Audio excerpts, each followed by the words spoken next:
오늘은 데살로니가전서 4장 13절로 18절의 말씀을 통해서 우리가 어떻게 신앙생활을 해야 될 것이며 주님이 다시 오신다, 주님이 공중에 강림하신다, 그럴 때에 오늘 16절에 있는 말씀, 17절에 있는 말씀처럼 끌어올림을 받을 수 있는 자, 그러한 자가 되기를 소원하면서 함께 깊이 있는 말씀을 접근하려고 합니다. 우리 몸에는 이상이 있으면 본인이 빨리 알아차려야 됩니다. 보여주시면 봐야 되고요, 또 알려주시면 알아야 합니다. 경고하여 주시면 빨리 그 경고를 대비해야만 합니다. 하나님은 병 나려고 하면 병이 분명히 그 징조가 있는 것을 알려주십니다. 갑자기 병에 걸리지 않습니다. 작은 징조를 소홀히 여기고 시간을 오래 끌면 끌수록 그 큰 병이 들고 있다는 징조가, 큰 병이 들고 있다는 징조가 나타납니다. 그래서 빨리 알아차리면 빨리 고칠 수 있습니다. 그래서 하나님이 보여주시는 예고를 잘 보아서 미리 대비해야 됩니다. 성경에 없는 것은 없는 것입니다. 성경에 반드시 있는 것은 있는 것입니다. 오늘 본문의 이 데살로니가 교인들은 예수를 믿은 이후에 별세한 동료 성도들 때문에 지나치게 슬퍼하고 있었습니다. 그들은 이미 죽은 성도들이 살아남아 있는 성도들과는 달리 주님의 재림의 영광과 축복에 참여하지 못할까봐 염려를 했습니다. 그러나 성경에 의하면 그리스도 안에서 죽은 자들은 재림 때에 조금도 불이익을 당하지 않을 것이라고 데살로니가전서 4장 15절에서 이렇게 살아있는 자들보다 더 결코 앞서지 못하리라고 분명히 말씀을 합니다.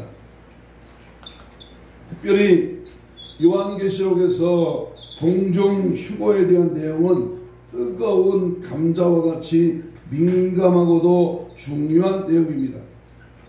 이단들의 잘못된 휴거론 때문에 휴거라고 하는 단어만 사용해도 부정적으로 생각하는 사람들이 많이 있습니다. 그러나 분명하게 휴거에 대한 시기와 그 개념들을 성경적으로 이해하고 있어야 합니다. 그래야만이 적그리스도가 배도를 선포하고 수많은 사람들이 배도에 참여할 때 즉시 돌아설 수가 있는 것입니다. 말세지말이 가까울수록 시한도 종말론이 기승을 부리고 있고 믿음이 연약한 성도들을 미혹하고 있습니다. 영적인 분별력을 가지고 각종 미혹에 속지 말고 올바른 진리에 서서 예수님 가신 십자가의 길을 가시기를 주님의 이름으로 소원합니다. 한번 따라서 합시다. 휴거의 신앙으로 준비하며 살자. 오늘 여간에서 듣기 어려운 휴거에 대한 말씀을, 성경에는 없는 단어지만 끌어올린다, 랩처, 다시 말하면 하늘로 공중으로 끌어올린다는 말이 휴거라는 그러한 내용의 말씀을 담고 있기 때문에 휴거 신앙으로 준비하며 살기를 소망합니다. 첫째로 공중 휴거란 무슨 말일까? 그 의미를 먼저 살펴보기로 하겠습니다. 예수 안에서 자는 자들이 올라가는 것, 이게 공중 휴거입니다. 많은 사람들이 공중 휴거의 주인공들이 살아있는 성도라고 생각을 하고 있습니다만은 그렇지가 않습니다.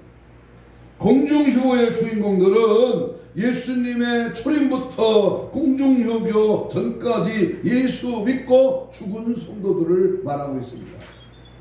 예수님의 초림부터 7년 대환란이 시작되기 전 공중 휴거가 있는 기간은 성령 시대, 이방 시대, 이방인의 시대, 교회 시대, 은혜의 시대라고 합니다. 그리고 공중휴거가 있고 난 후부터 7년 대환란 기간이 있습니다. 이 기간은 다니엘서 9장 24절로 27절에서 기록되고 있듯이 70일의 중에 마지막 한 일회입니다. 이는 유대인이 돌아오는 기간이고 휴거되지 못한 교회가 세마포 옷을 입고 희게 빠는 기간입니다. 마가의 다락방에 성령이 강림하신 후에 땅끝까지 복음이 증거되면서 많은 교회는 지어져 가고 있는 것입니다. 그리고 마지막 이방인의 충만한 수가 차서 교회가 완성이 되면 성령님께서 모든 인침을 받은 성도를 데리고 떠나가십니다. 이것이 바로 공중휴거입니다.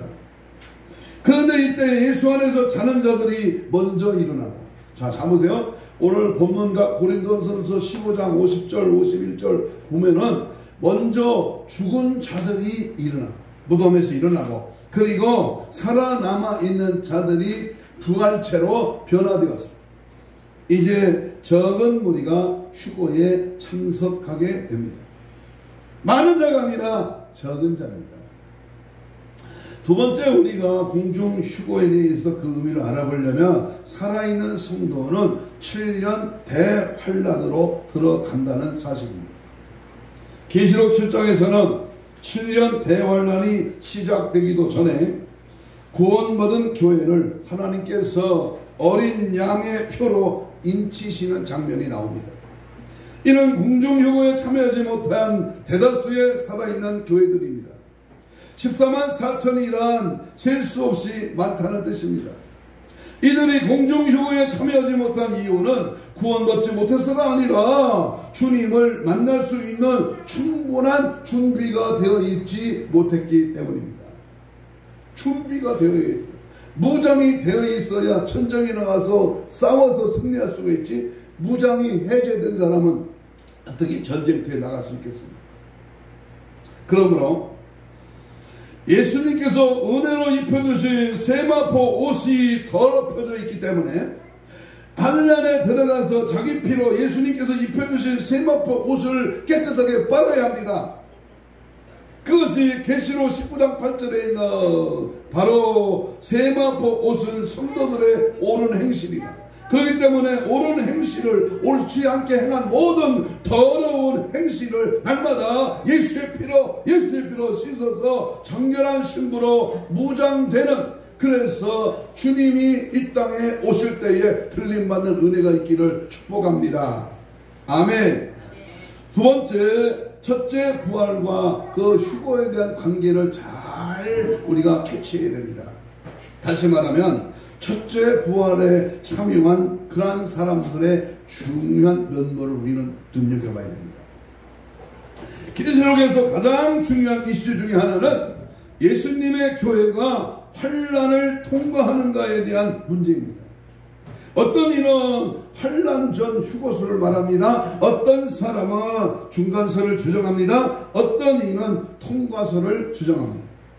먼저 계시록 20장에서 최종적으로 구원을 얻은 사람들이 누구인가를 아는 것은 매우 중요합니다. 왜냐하면 그들이 언제 어떻게 구원을 받았는가를 알면 교회가 언제 휴거하고 어떤 자가 남아있는 것을 알 수 있기 때문입니다. 그러므로 우리가 최종적으로 완성된 교회인 첫째 부활에 참여하는 자들은 누구일까요? 여간에서 우리가 잘 듣지 못한 내용입니다. 누구일까요? 누구일까? 첫째 부활에 참여한 사람들이 바로 최종적으로 완성된 교회이며 이들이 천년왕국에서 예수님과 함께 왕노릇하는 그리스도의 제사장들입니다. 그런데 첫째 부활에 참여한 세 종류의 사람들이 있습니다. 나중에 몇 주 있다가 다시 깊이 이 첫째 부활에 대한 말씀을 나누겠습니다만, 여기 첫째는 보좌들 위에 앉아 심판하는 권세를 받은 자들입니다. 이들이 천년왕국에서 예수님과 함께 왕노릇하는 그리스도의 제사장들입니다. 그런데 첫째 부활에 참여한 세 종류의 사람이 있는데 그 사람이 바로 24 보좌에 앉아있는 성도들로서 이미 공중휴거에 참여한 자들입니다. 공중휴거에 참여한 자들은 예수님의 초림부터 공중재림식까지 죽은 성도들과 공중휴거에 있을 당시에 살아서 참여한 성도들입니다. 계시록 4장 4절입니다. 둘째는 7년 대환란에서 목배임을 받아 순교한 자들입니다. 여간 쉽지 않는 자들이죠. 그것이 20장 4절로 6절에 있는 말씀입니다. 세 번째는 환난 기간 중에 짐승의 표를 받지 않고 그것을 경배하지도 않으면서 예수님의 지상재림식까지 믿음을 지킨 성도들입니다. 이와 같이 이 믿음을 지키는 일이 여간 쉽지가 않습니다. 그러나 절대 신앙으로, 순교의 신앙으로 말씀을 지키는 저와 여러분이 되시기를 주의 이름으로 축복합니다. 말씀을 지켜야 돼. 믿음을 지켜야 돼. 그러니까 짐승의 표를 받지 말고 목배임을 당할지라 끝까지 예수 중심으로 살아 말씀으로 승리하기를 축복합니다. 세 번째, 교회는 분명히 환난 전에 휴거를 하느냐, 환난 전에 휴거를 하느냐, 이 휴거될 자들에 대해서 분명히 알아야 합니다. 성경은 예수 그리스도께서 다시 오실 때에 전 인류 가운데 어떤 사람은 데려감을 당하고 또 어떤 사람, 다른 사람은 버려둠을 당할 것이라고 복음서에서 강조를 하고 있습니다. 여기서 데려가다라고 하는 말은 천사들에 의해서 데려감을 당하는 것입니다. 다시 말하면 휴거를 의미합니다. 천사들에 의해서 데려감을 당한다. 그러나 여기 버려두다고 하는 말은 포기하다, 남겨두다라고 하는 그 말로서 대단히 말하기 싫은 이 멸망을 받은 자들입니다. 각 사람은 서로 다른 시간과 장소에서 재림의 주님을 맞이하게 될 것입니다. 다시 말하면 두 명의 남자는 밤에 한 침대에 누워 있었고 두 여인은 동트기 전에 이른 아침에 맷돌을 갈고 있으며 두 사람으로 일꾼은 낮 동안에 밭에서 일하고 있었습니다. 실제로 주님의 재림은 순식간에 지구촌에 살고 있는 전 세계 사람들에게 일제히 발생하기 시작하는 겁니다. 그러므로 데려가는 일과 버려두는 일은 즉각적으로 동시에 발생하는 사건입니다. 심지어는 두 사람이 같은 장소에 있을지라도 한 사람은 휴거되고 나머지 한 사람은 그대로 남겨질 수 있습니다. 그 남겨진 사람은 재림 직전 쏟아지는 하나님의 무서운 진노를 고스란히 받을 수밖에 없습니다. 때문에 바로 그 사건은 모든 성도들이 항상 깨어 있어 기도하고 언제나 준비되어 있어야 할 필요성을 확실하게 증거해주고 있는 것입니다. 따라서 합시다. 항상 깨어 기도로 준비하자.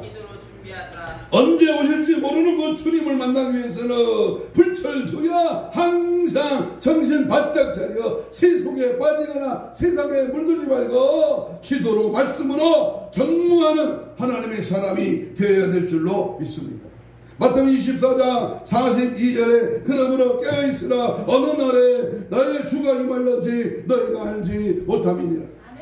그렇다면 과연 누가 휴거의 대상이 될 수 있을까요? 그리스도께서는 도대체 어떤 사람을 데리고 가실 것입니까? 그와 관련하여 계시록 11장 12절에서는 두 증인의 승천이 묘사되어 있습니다. 여기서 두 증인은 단지 숫자상의 두 사람이 아니고 하나님의 모든 백성 곧 전체 교회를 나타냅니다. 그리고 그들의 부활과 승천은 일종의 예고편으로 첫째 부활과 생전 승거의 휴거의 상징이면은 틀림이 없습니다. 그런데 휴거의 대상에 대한 보다 분명한 답변은 예수 그리스도의 감람산 강화에서 발견할 수가 있습니다. 마태복음 24장 31절에 보면 그가 큰 나팔소리와 함께 천사들을 보내더니 그들이 그의 택하신 자들을 하늘 이 끝에서 저 끝에서 사방에서 모으리라. 여기 중요한 단어 하나는 뭐 따라서 해봐요. 택함 받은 백성, 택함 받은 자들이라는 이 말입니다. 예수님이 재림하실 때에 부활한 성도들과 또 휴거한 성도들은 물론이지만 이미 회개한 이스라엘 백성들 전부를 포함하고 있습니다. 다시 말합니다. 신구약의 모든 구원받은 성도들이 바로 그분의 택함을 받은 자들이라는 말입니다. 그 모든 무리들이야말로 명실공히 모든 택한 백성들이라고 택한 백성들을 의미하고 있기 때문입니다. 그런데 휴거 때에 천사들은 일종의 추수꾼 역할을 떠맡게 됩니다. 마치 농부가 가을 추수기에 곡식을 베어 모든 곡식단을 한 장소에 모으듯이 천사들은 모두 구원받은 성도들을 하나도 빠짐없이 한 곳으로, 다시 말하면 재림하시는 주님께로 다 사방에서 모을 것입니다. 그래서 주님은 암탉이 그 병아리를 품에 품듯이 자신의 백성들을 가까이 맞아들이시며 안전하게 보호하실 것입니다. 그러면 대환란 이후에 하나님의 진노가 끝나는 시점에 재림 때 발생하는 특급 작전이 동시에 모든 성도들이 재림의 주님을 미리 맞이나가는 공중의 영접, 다시 말하면 환영의 의미를 두루 갖게 됩니다. 이때에 휴거된 교회와 모든 성도들이 예수 그리스도의 뒤에 정렬한 채 그리스도의 하강 대열에 참여하는 공중 강림에서 지상으로 내려오는 축복의 반열에 참여하게 됩니다. 이것이 바로 휴거 직전에 일어날 하나님의 역사입니다.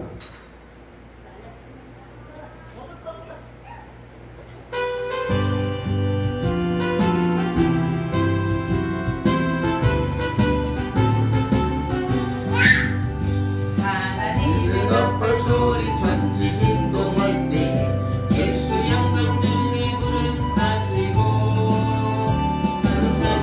세계 만국 모든 곳에 보내어 구원받은 성도들을 모으리. 아멘. 나팔 때 나의 나팔 때 나의 요 나팔 나의 버를 때에는 참여하겠네.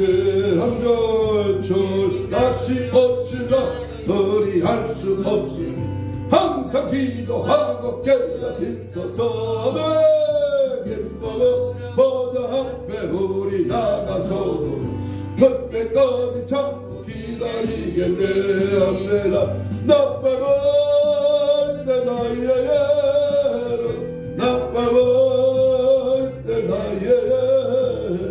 나빠볼 때 나의 버를 때에는 참여하겠네. 아멘. 자, 그러면 중요합니다. 지금부터 점점 더 깊이 들어갑니다. 자, 보세요. 살아서 공중 휴거에 참여한 성도는 누구일까? 살아서, 지금 우리가 살아있죠?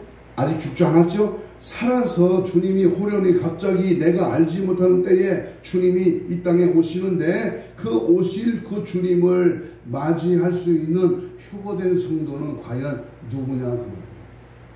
첫째는 따라하세요. 깨어있는 성도. 누가복음 21장 34절 이하에 보면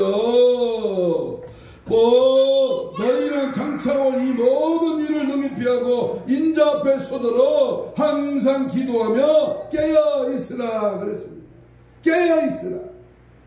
잠도 자는 게 아니고 밤새도록 밤새서 있으라 그 말이 아니라 세속에 물들고 세상 것에 빠지고 정신없이 하나님 외의 것에 정신 빠져 돌아가지 말고 오직 깨어 주님을 집중하고 천국을 소망하고 예수 승부 단장으로 무장할 것을 지금 말씀하고 있는 것입니다. 두 번째, 살아서 공중요구에 참여할 성도는 몸과 혼과 영이 흠이 없이 보존된 성도입니다. 따라서 해봐요. 몸과 혼과 영이 흠이 없이 보존되어야 된다. 흠이 없어요. 흠이. 먼지 털어서 옷 털어서 먼지 안 나는 사람 없는데 우리 하나님 앞에 항상 뭐야? 흠과 점과 티가 없도록 항상 순결한 믿음의 삶으로 살아가야 될 것입니다. 그래서 데살로니가 전서 5장 23절 이하에 보면 항상 기뻐하라, 쉬지 말고 기도하라, 범사에 감사를 해놓고 이는 그리스도 예수가 너희를 향하신 하나님의 뜻이니라 해놓고선 뭐라 그랬느냐? 평강의 하나님이 친히 너희로 온전히 거룩하게 하시고 너의 온 영과 혼과 몸이 우리 주 예수 그리스도 강림하실 때에 흠없게 보존되기를 원하노라 그랬습니다. 날마다 흠이 있는 인간이 흠이 없기를 날마다 예수의 피로 항상 회개하며 믿음 생활 똑바로 해야 될 줄로 믿습니다. 자, 공중휴고에 참여할 성도는 세 번째 누구요? 기름 준비를 잘한 지혜로운 성도입니다. 따라서 합시다. 기름 준비하자. 마태복음 25장 10절에 저희가 살아간 동안에 신랑이 오므로 예비하였던 자들은 함께 혼인잔치에 들어가고 문은 닫힌지라 그랬습니다. 내 영적인 내 삶에 지금 성령의 기름이 떨어졌는가? 나는 성령 충만하여 다시 오실 주님을 맞이하는 신랑 예수를 기다리며 성령 충만한 기름 돋불을 준비하고 있느냐? 기름을 준비한 자가 주님을 만지할 수가 있습니다. 네 번째는 충성된 성도입니다. 살아서 공중요구에 참여할 성도는 충성된 성도. 마태복음 24장 44절 이하에 보니까 충성되고 지혜로운 종이 되어 주인에게 그 집 사람들을 맡아 때를 따라 양식을 나눠줄 자가 누구냐? 우리 주님은 다시 오시는데 주님은 누굴 찾느냐? 충성되고 지혜로운 자. 시간이 없어 빨리 갑니다. 다섯 번째는 인내의 말씀을 지킵니다. 따라서 해봐요. 휴고될 자는 인내의 말씀을 지킨 성도. 계시록 3장 10절 이하에 보면 네가 나의 인내의 말씀을 지켰은즉 그랬어요. 인내의 말씀을 지키는 자가 생명의 멸류관을 받는 겁니다. 그러니까 하나님의 말씀, 인내의 말씀을 끝까지 지켜야 해요. 죽음을 마다하고 인생을 포기할지라도 가정을 떠날지라도 인내의 말씀을 끝까지 붙들기를 축복합니다. 여섯 번째는 온전한 순종의 성도입니다. 달림받을 수 있는 자는 온전히 순종해야 된다.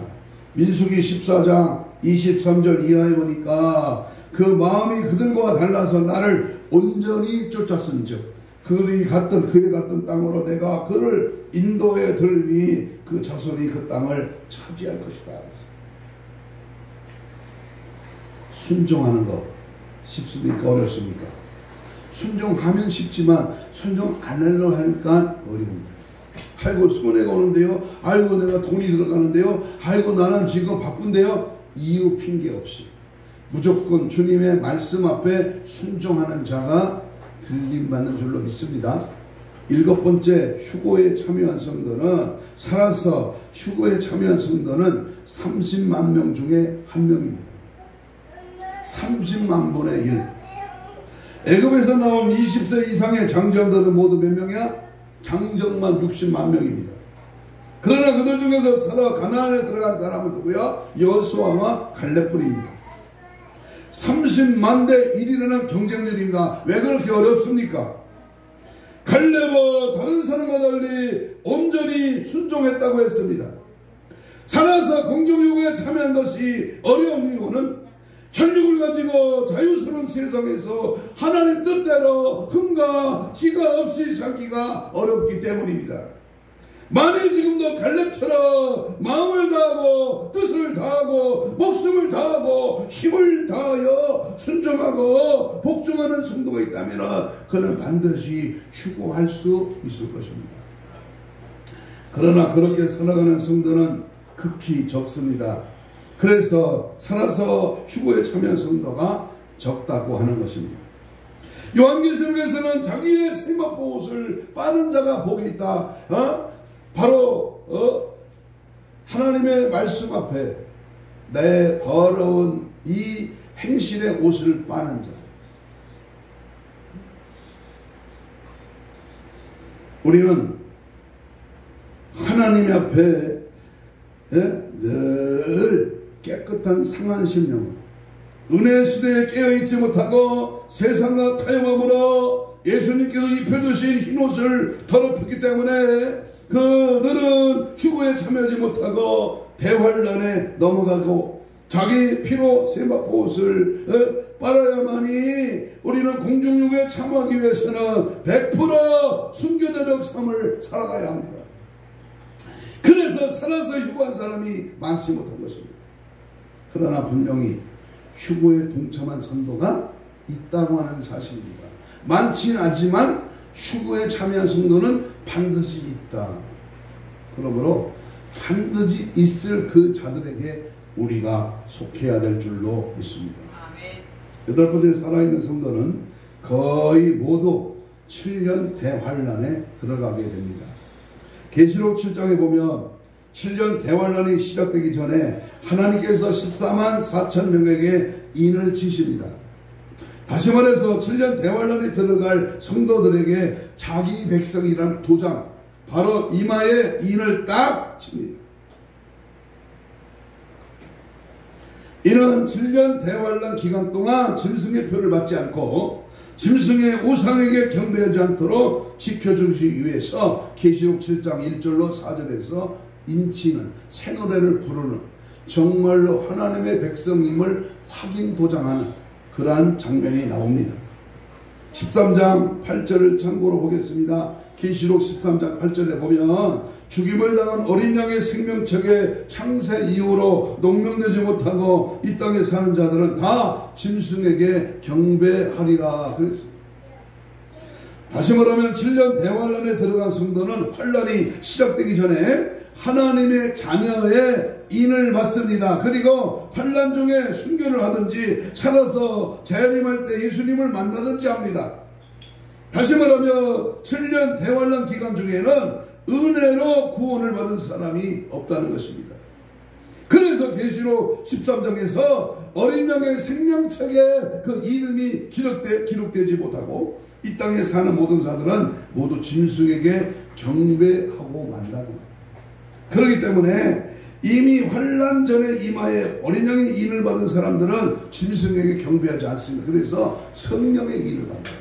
성령의 뜨거운 역사가 내 안에서 이루어지고 날마다 성령에 충만하고 성령의 이끌림을 하는, 성령에 나타나는, 성령과 동행하는 성령의 사람이 되어야 될 줄로 믿습니다. 아홉 번째 계시록에는 7년 대환란 기간 동안에 순교당한 성도가 셀 수 없이 많습니다. 계시록에는 7년 대환란 동안에 순교당한 성도를 잘 눈여겨봐야 합니다. 20장에 보면 목배임을 받은 자도 있습니다. 계시록 6장에서는 제단 아래에서 죽임을 당한 영혼들이 순교의 피를 신원해달라고 기도하는 성도가 있습니다.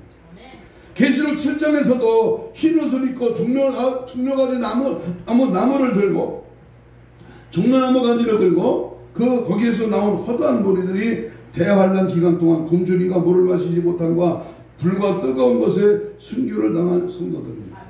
계시록 14장에서도 이제 주 안에서 죽는 자들이 복이 있다. 말주 부어 첫 예도 7가지 계시의 7복 중에서 두 번째 복은 주 안에서 죽는 자의 복이요. 아멘. 마지막 7번째는 자기 두루마기를 빠는 자가 복이다. 아멘. 무슨 말입니까? 우리는 항상 하나님 앞에 예수와 동행하는, 예수를 지지하고 따라가고 증거하고 드러내고 예수의 삶을, 예수님의 인격을, 예수님의 성품을 담는 예수의 사람이 분명히 되어야 될 줄로 믿습니다. 계시록 14장 13절에 주 안에서 죽는 자들이 복이 있는데 이들의 수고가 그 행한 대로 따름이다 그랬습니다. 무엇을 위해 수고했고 무엇을 위해 인생을 투자했고 무엇 때문에 인생을 여기까지 달려왔느냐. 그래서 7년 대환란 기간 중에 순교한 성도들이 많이 있습니다. 그러므로 교회는 7년 대환란 전에 모두 휴고하지 않습니다. 다만 일부만 휴고가 됩니다. 대다수의 성도들이 환란에 들어갑니다. 다시 말하면 7년 대환란 기간 중에는 환란 시작 전에 이미 생명책에 기록된 자들이 순교도 하고 짐승의 표를 받지도 않고 살아서 재림하시는 예수님을 만나는 것입니다. 그럴 때 우리는 어떻게 해야 돼요? 항상 이 말씀에 기각해서 정신 확 차려서 교회만 들락거리고 그냥 대충 신앙생활하고 종교생활한다면 그거는 허당이다. 여러분, 구약성도 에녹을 기억하십시오. 창세기 5장에 나오는 이 에녹 성도는 죽음을 보지 않고 산채로 하나님 앞에 휴거됐습니다. 구약의 대표적인 엘리야는 열왕기 하 2장 11절에 보니까 엘리야도 불수레와 불말 타고 공중으로 올라갔습니다. 오늘 사람들은 말세에 죽을 죽음을 겪지 않고 곧바로 휴교될 자들에 대한 최상의 모델을 에녹과 엘리야를 들을 수가 있습니다. 경건한 성도 에녹이 평신도의 대표라면 엘리야는 교역자의 대표일 것입니다. 특히 에녹은 단란한 가정생활을 영위하면서도 언제나 하나님과 동행했습니다. 그러던 어느 날 그는 죽음을 경험하지 않고 하나님의 면전에 직접 옮겨졌습니다. 이처럼 죽지 않고 바로 천국에 들어가는 행운은 결코 흔한 일이 아니라 매우 특별한 경우입니다. 그러나 그 같은 갑작스러운 이동, 다시 말하면 변화가 그리스도 재림 때에 살아있는 모든 성도에게 동일하게 발생할 것이다. 이 말을 명심하고 믿고 준비되기를 축복합니다. 고린도전서 15장 51절에 마지막 나팔이 순식간에 오더니 다 변화되리니 그랬습니다. 다 변화된다. 구약성도 에녹은 그가 하늘로 옮기기 전에 이미 하나님을 기쁘시게 하였다고 하는 증거를 받았습니다. 히브리 11장 5절에 이를테면 그가 하나님을 기쁘시게 한 것이 그의 휴고의 승천에 근거했던 것입니다. 말세의 모든 성도 역시 에녹을 본받아 하나님과 언제나 동행하는 삶, 하나님을 기쁘시게 하는 인생으로 우리는 살아가야 될 것입니다. 바로 이것이 장차 죽음을 맛보지 않고 천국으로 옮겨질 휴고 성도들의 일상생활이 되어야 할 것입니다. 옛 선지자 에녹같이 우리들도 천국에 들려 올라갈 때까지 주와 같이 길 가는 것, 옛 선지자 에녹같이 우리들도 천국에 들려 올라갈 때까지 주와 같이 걷게 했네. 주와 같이 걷게 했네. 날마다 주님과 함께 늘 주님과 동행하는 삶이 되기를 축복합니다. 바울은 이렇게 말합니다.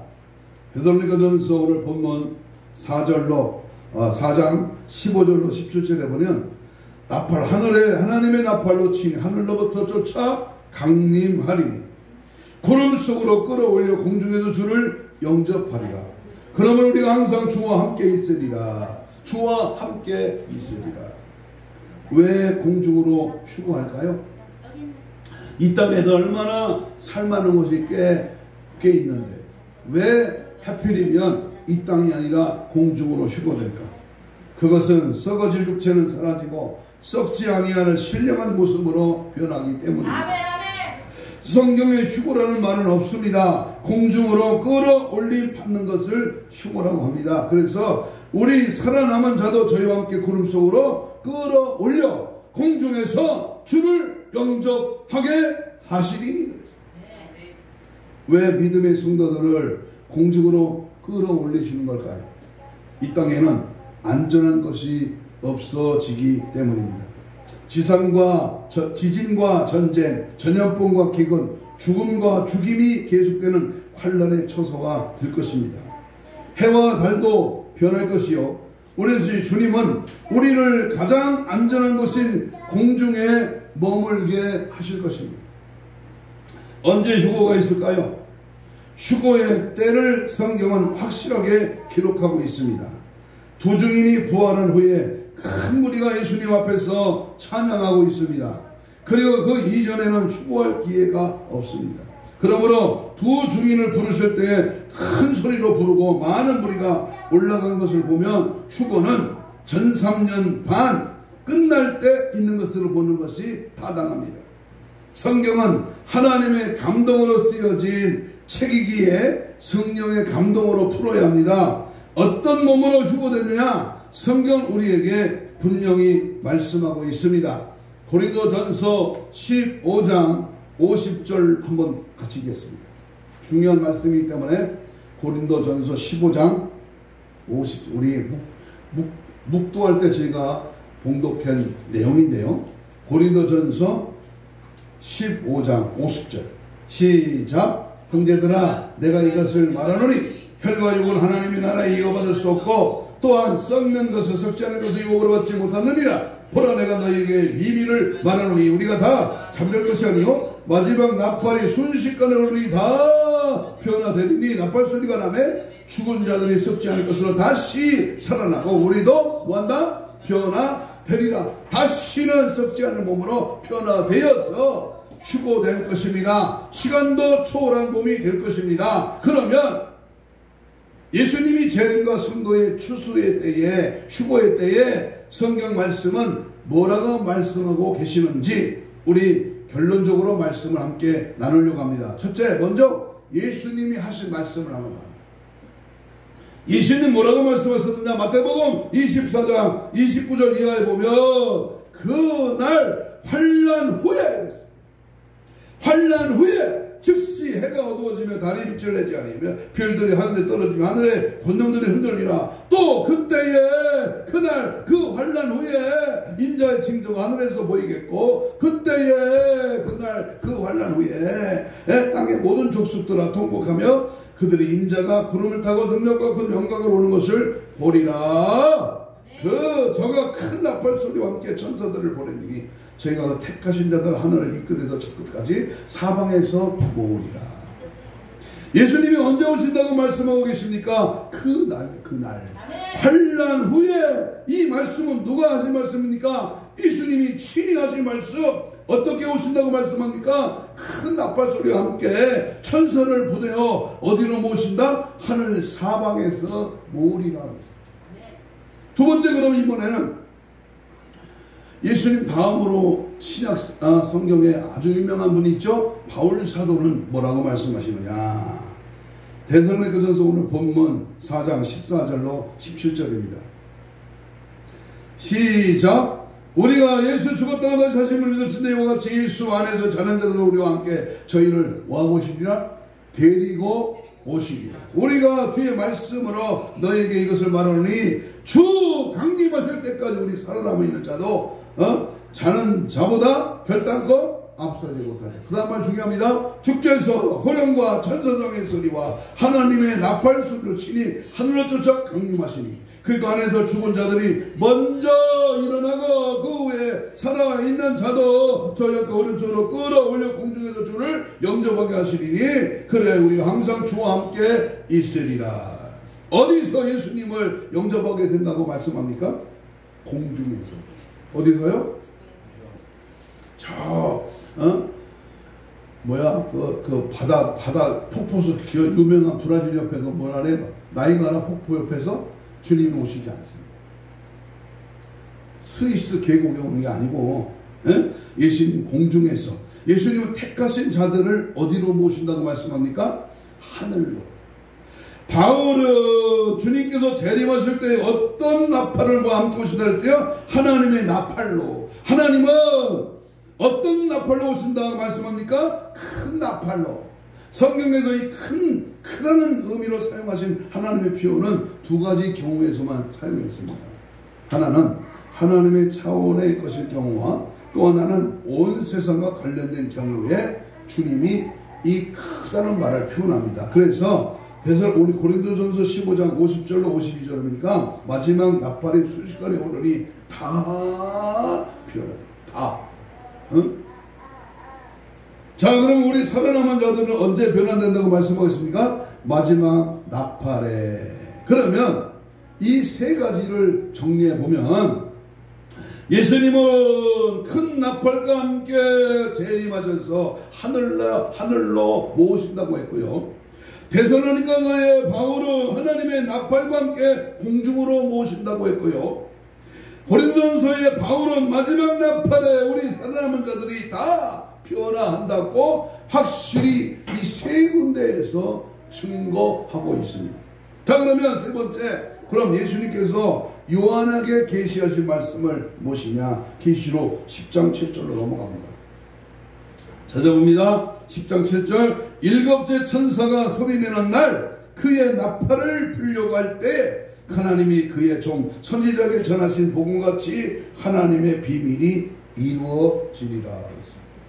11장 계시록 11장 15절 이하에 보니까 일곱째 천사가 나팔을 불매 하늘에 큰 음성이 나서 이르되 세상 나라가 우리 주와 그의 그리스도의 나라가 되어 그가 세세토록 왕노릇 하시리. 천년 왕국의 도래를 말씀합니다. 또한 계시록 16장 이하에 보면 주 하나님 곧 전능하신 이의 친히 큰 권능을 잡으시고 왕노릇 하시도다. 이방들이 분노함에 아메게돈 전쟁입니다. 또한 주께서 선지자들과 성도들과 또 작은 자든지 큰 자든지 주의 이름을 경외하는 자들에게 상 주시며 또 땅을 망하게 하는 자들을 멸망시킬 때로소이다 하더라. 10장 7절에 보니까 일곱째 천사가 소리내는 날 그의 나팔을 불려고 할 때에 하나님이 그의 종 비밀이 이루어지게 되리라고 말씀하고 계시고, 11장 15절 이하에 보면 일곱째 천사가 나팔을 불 때 이방들이 분노함에 주의 진노 하나님의 진노의 포도주 틀에 밟으시는 심판을 임하여 죽은 영혼들이 심판하시고 주의 이름을 경외하는 자들에게는 상 주시는 때. 자, 보세요. 주님이 갑자기 하늘에서 공중에서 천사들과 함께 이 땅에 강림하실 때 믿고 준비하고 깨어있는 자는 상 주시고 멸류관 쓰고 들림받지만 어영부영 대충 적당히 죄짓고 방탕하고 세상에 빠져 죽어 멸망받을 자들은 즉시 어디 간다? 지옥 심판으로 빠져 들어간다, 그 말입니다. 그러므로 우리가 항상 하나님의 택하신 자들을 하늘을 공중으로 끌어올려 공중의 주를 영접하게 하시고 땅에서는 아메게돈 전쟁을 일으켜서 짐승의 세력들을 하나님의 진노의 포도주 틀에서 밟아 심판하시며 주의 이름을 경외하는 자들을 상 주시는 때가 바로 일곱째 나팔. 한번 따라서 봐요. 일곱 번째 나팔. 마태복음 24장에서는 큰 나팔이라고 그랬어요. 큰 나팔. 더 중요한 것은 예수님은 이러한 일이 일어날 때를 환난 후에라고 말씀하고 계시다는 겁니다. 계시록에는 일곱 번의 나팔이 다 울리는 마지막 일곱 번째 나팔이 울릴 때라고 말씀하고 계십니다. 더 중요한 사실은요, 성경 어디에서나 환난 전에 추구에 관련된 말씀은 단 한 구절도 등장하지 않는다고 하는 것입니다. 그러나 환난 후에 재림과 추수가 있다는 말씀은 성경에 너무나도 많이 말씀하고 계시다는 사실입니다. 더 무슨 말을 해야 할지 모르겠어요. 여러분이 성경을 믿든지 아니면 어설픈 신학자들의 행설수설 따위를 믿든지 당신의 믿음을 무엇 위에 기초를 세울 것인지, 오늘 마태복음 7장 24절 이후에가 모래 위에 지은 집은 풍파가 날고 바람이 불면 쉽게 무너지지만 반석 위에 세운 집은 절대로 무너지지 않는다고 했습니다. 정신 바짝 차리고 항상 깨어나시기를 축복합니다. 모든 자연인은 자신에게 유리한 것, 다시 말하면 자신이 믿고 싶어하는 것을 따라 믿게 되는 존재들이지만 하나님의 사람들은 자신의 생각이나 판단을 결코 신뢰하지 않고 오직 하나님의 생각과 뜻인 그분의 말씀만을 신뢰하는 자들인 줄로 믿습니다. 어설픈 사꾼 신학자 교사들의 어설픈 구설에 놀아나지 마시고 당신이 하나님을 믿는 자가 맞는다면 하나님의 말씀에 귀를 기울이시기를 바랍니다. 베드로전서 4장 17절 자주 하는 말씀입니다.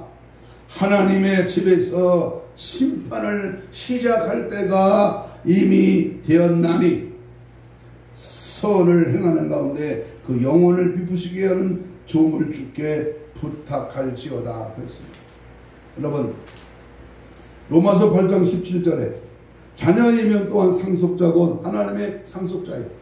그리스도와 함께한 상속자니 우리가 그와 함께 영광을 받기 위하여 고난도 함께 받아야 할 것이니라 그랬습니다.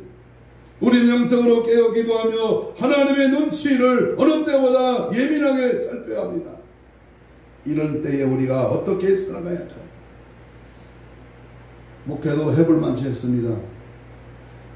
사람 눈치, 교리, 교단, 무슨 신학, 눈치 보고 뭐 있어요. 말씀 앞에 입각해서 오늘 내가 어떻게 마지막 때를 살아갈 것인가, 어떻게 준비되어서 다시 오실 공중 강림하시는 저 주님을 맞이할 수 있을까, 끌어올려 들림받을 수 있을까, 여기에 초점을 맞춘다면 오늘 저는 결론적으로 세 가지를 당부하며 말씀을 마치려고 합니다. 첫째는요, 마지막 징조에 대한 관심을 가지고서 마지막 징조에 대해서 관심을 가져라. 항상 듣는 평범한 말씀에 귀가 열려서 거기에 혼적인 감정으로 뛰지 말고 마지막 때 경고로 주시는 재림의 징조에 관심을 가져야 합니다. 이스라엘 자손을 북방 땅과 그 모든 쫓겨났던 나라에서 인도하여 내신 여호와의 사심으로 맹세하리라. 내가 그들을 열조에게 준 그들이 땅으로 인도하여 들리리라. 에레미야 66장 15절에 봤습니다. 이제부터 우리는 종말과 예수님의 재림 징조에 깊은 관심을 지니고 살아야 합니다. 그래서 저는요, 다음 주부터 8월 한 주간을 계시록만 설교하려고 해요. 계시록만.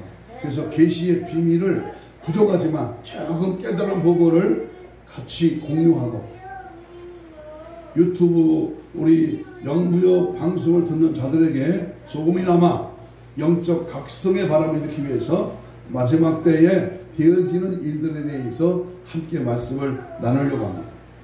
두 번째는 우리가 마지막으로 우리가 어떻게 살아야 되느냐, 죄에서 멀어지고 거룩한 생활을 하며 살아야 됩니다. 죄에서 멀어지는 거룩한 생활을 살려고 몸부림쳐야 됩니다. 수많은 미디어 매체와 이 땅에 불어닥친 모든 향락의 문화권 속에서 우리는 정신 빠지지 말고 언제 주님이 다시 오신다 할지라도 당장의 천국으로 들림받을 수 있는 그런 준비를 하여야 합니다. 언제 죽어도 떳떳하게 죽을 수 있는 준비가 되어 있어야 합니다. 그렇습니다. 죄는 다 자기 때문에 오는 겁니다. 모든 죄를 회개해야 됩니다. 내가 거룩하니 너희도 거룩하라. 주님이 거룩하신 분이요 교회가 거룩한 교회가 될진데 나도 거룩한 주님의 신부가 되어서 주님을 맞이할 수 있는 그리스도의 참된 신부 단장이 되기를 축복합니다. 세 번째 마지막으로는 전도하면서 영혼을 구원해야 된다 그 말입니다. 디모데후서 4장 2절에 때를 어떤지 못어떤지 항상 힘쓰라 너는 말씀을 전파. 마가복음 16장 15절에 너희는 온 천하에 두루다니며 만민에게 복음을 전파하라. 이 성중에 내 백성이 많으므라. 고린도전서에 보면 부득불 할 일, 에스겔에서는 저주가 임한다고. 그래서 우리는 항상 하나님이 구원을 주시기로 작정된 자를 찾아내야 합니다. 시간이 급하기 때문입니다. 우리는 하나님의 식구를 한 명이라도 더 찾는 일에 최선을 다해야 합니다. 지금 예수님이 오신다고 해도 아멘하고 기다리는 성도로서 우리 주님 다시 오십니다. 믿습니까? 그런데 주님 강림하시기 전에 먼저 죽은 자가 살아납니다. 공중휴거는 예수 믿고 구원받은 성도라고 다 올라가는 것이 아닙니다. 30만 분의 한 명이야. 30만 명 중에 한 명. 응? 극히 일부가 올라갑니다. 천안 시민이 65만 명이 되면 3명도 못 올라가. 이 천안 시민 중에서. 그러니까요, 정신 막 차려서 사지가 말짱한 성도는 어렵습니다. 많은 사람들이 휴거에 관심이 많습니다. 특히 세대주의자들은 7년 대환란 전에 모든 성도가 휴거를 한다고 많은 증거들을 제시합니다. 환상, 계시, 예언, 음성 등 초자연적인 현상 등이 나타나고 있습니다. 그런데 죽지 마십시오. 모두 사탄의 사기입니다. 휴거에 올인하게 한 후에 휴거가 불발할 때 모두 적그리스도의 배도에 참여하게 됩니다. 정정당당하게 순교를 준비하셔야 합니다. 의젓하게 주님이 가신 십자가의 길을 따라가야 합니다. 이것은 마지막 시대에 살고 있는 교회가 받은 큰 축복입니다. 잘 살라고, 잘 먹고 살라고요? 땅 많이 사놓으려고요? 좋은 아파트에 살라고? 좋은 차 타려고? 네가 살면 얼마나 살겠어? 이 땅에 안주하려고? 천만에 만만해. 아무나 승가하는 것이 아닙니다.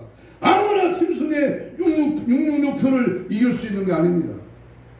코로나도 막 1차, 2차, 4차까지 맞으는데 막 듬뿍듬뿍 맞으면서 짐승의 표 맞으라고 그러면은, 응?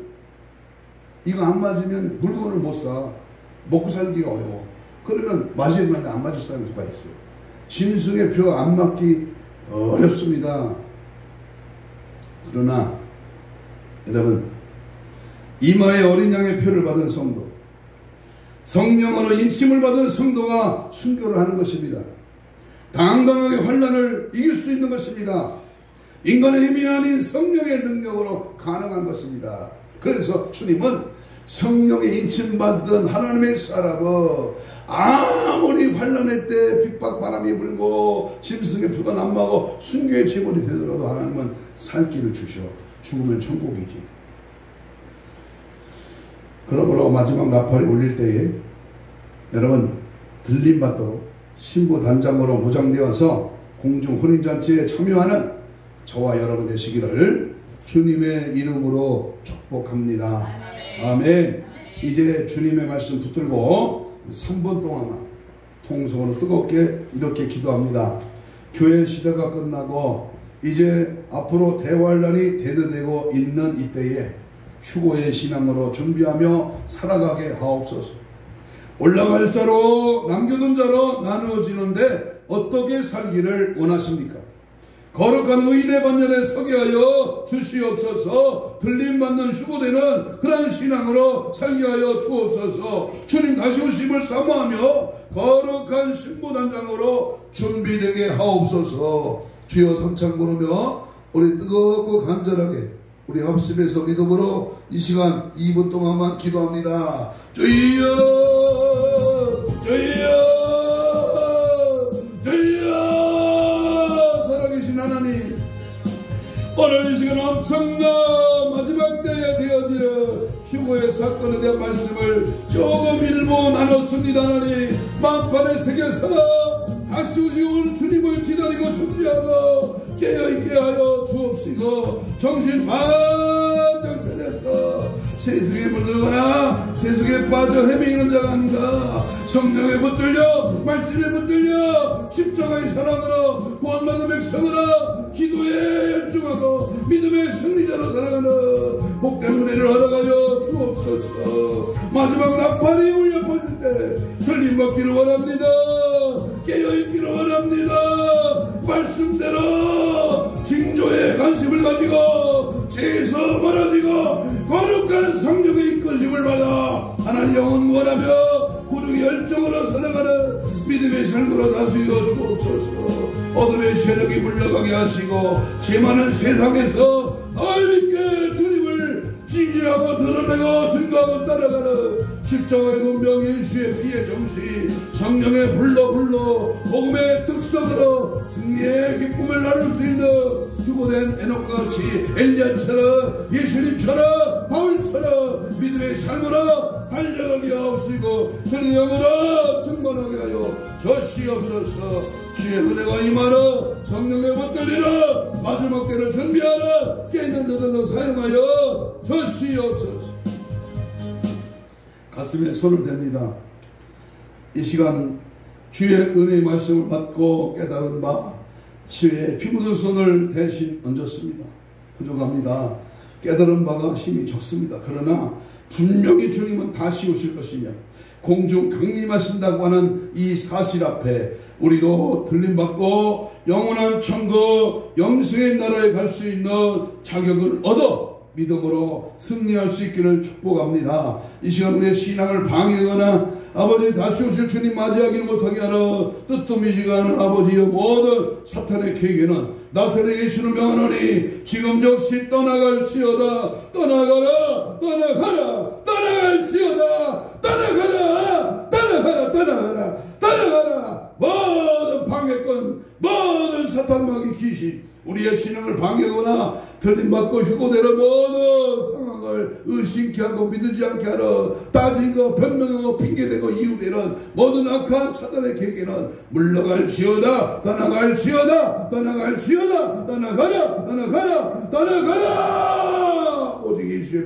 예수의 피로 정결하게 하시고 성령의 붙들림과 성령의 뜨거운 역사와 능력 앞에 더욱 정진하게 하시고 오늘도 피 묻은 손으로 안수하여 저들의 신은신을 강건케 하시고 예수의 피로 힘줄 근육 세포 조직 마디 연골 피부는 정상 회복될지어다. 깨끗한 받을지어다. 채찍에 맞으러 나무를 입지어 이 시간 모든 병만은 떠나가라. 떠나갈지어다. 깨끗한 받을지어다. 성령에 붙들려 승리할지어다. 감사하며 예수님 이름으로 기도하옵나이다.